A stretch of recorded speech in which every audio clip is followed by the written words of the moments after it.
Para continuar con la exposición, veremos la situación actual de los niños, niñas y adolescentes en nuestro país.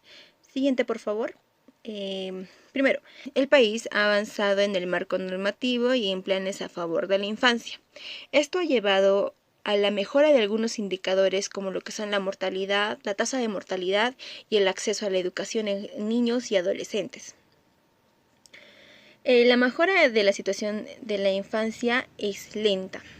Esto se debe a que aún está la existencia de la pobreza, también existen las desigualdades regionales, así como la ausencia de planes o estrategias claras para implementar las políticas y planes aprobados que ya existen.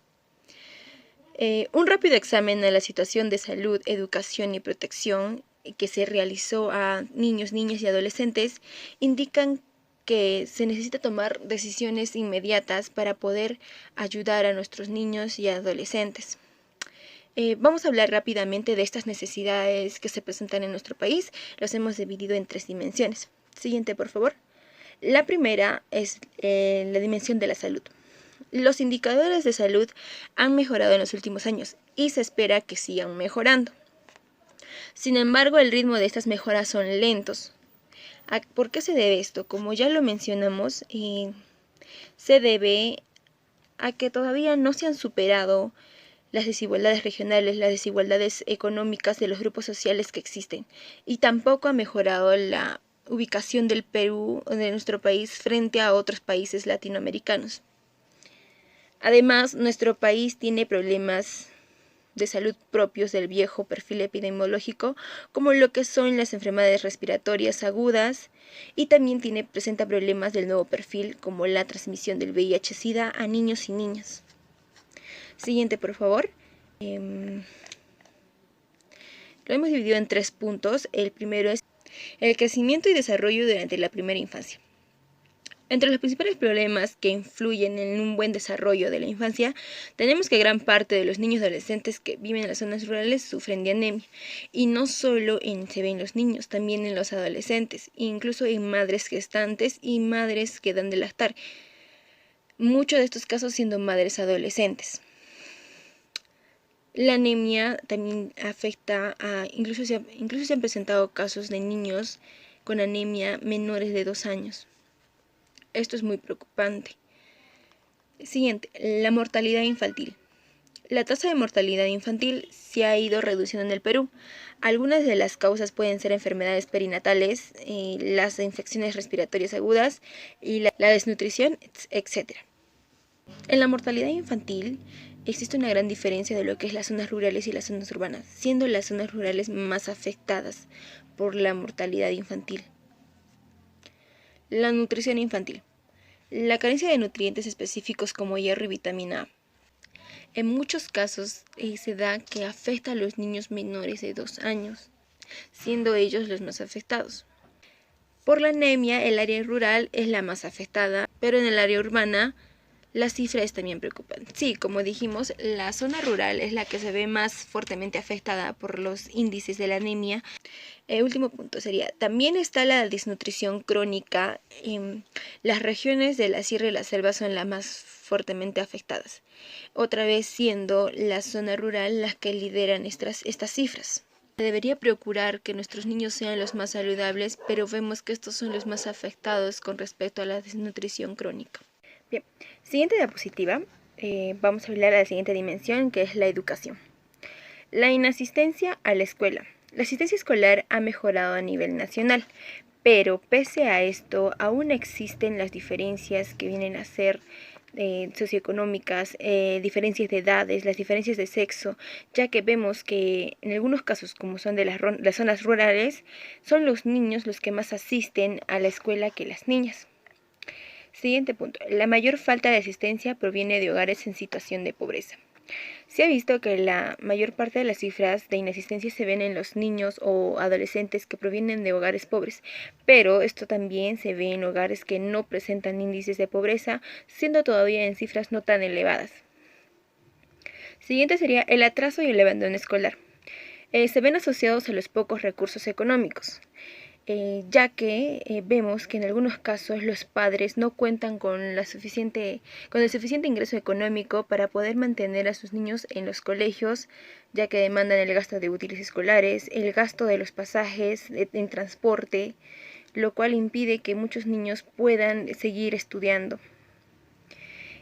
Los alumnos abandonan el sistema educativo de manera temporal o definitiva.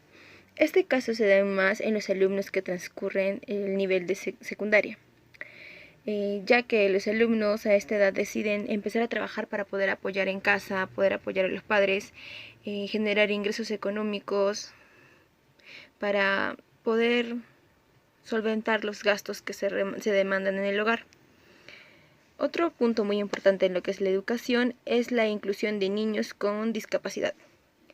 El acceso al sistema educativo de niñas y niños con discapacidad ha sido incorporado como una meta. ¿A qué nos referimos con esto?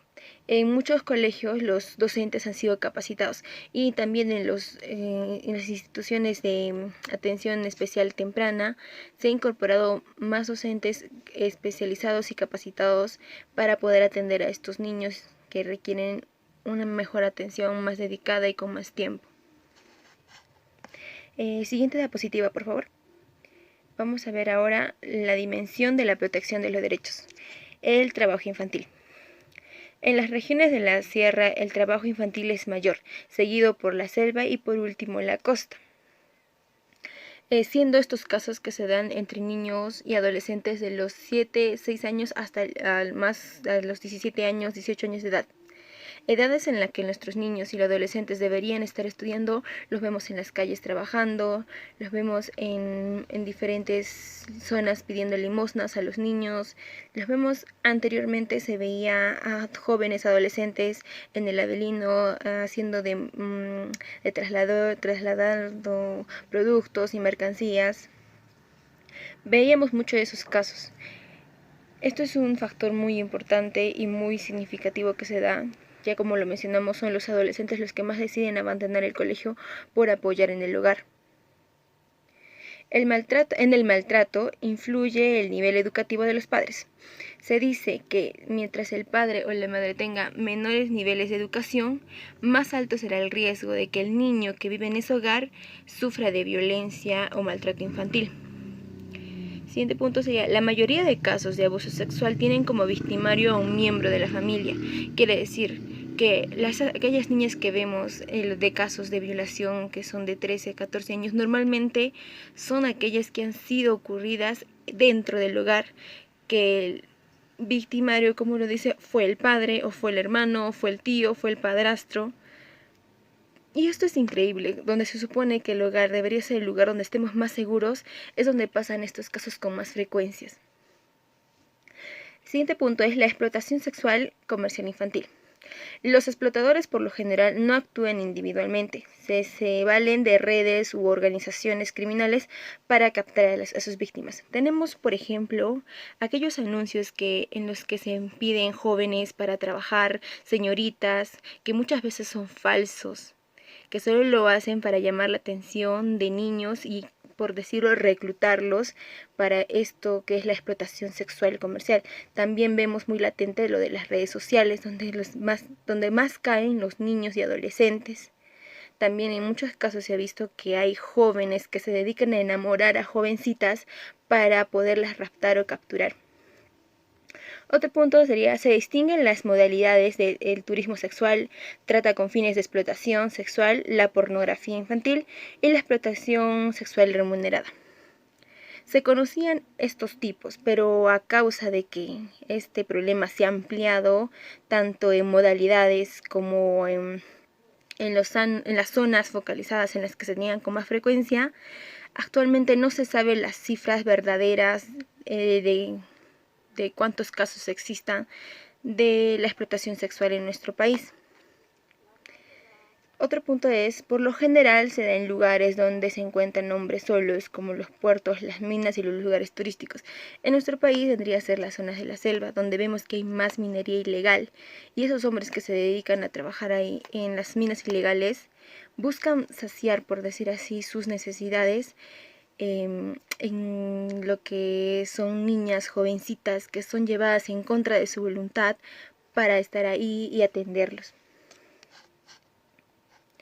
Bueno, eso sería todo con mi parte. Le doy pase a mi siguiente compañera.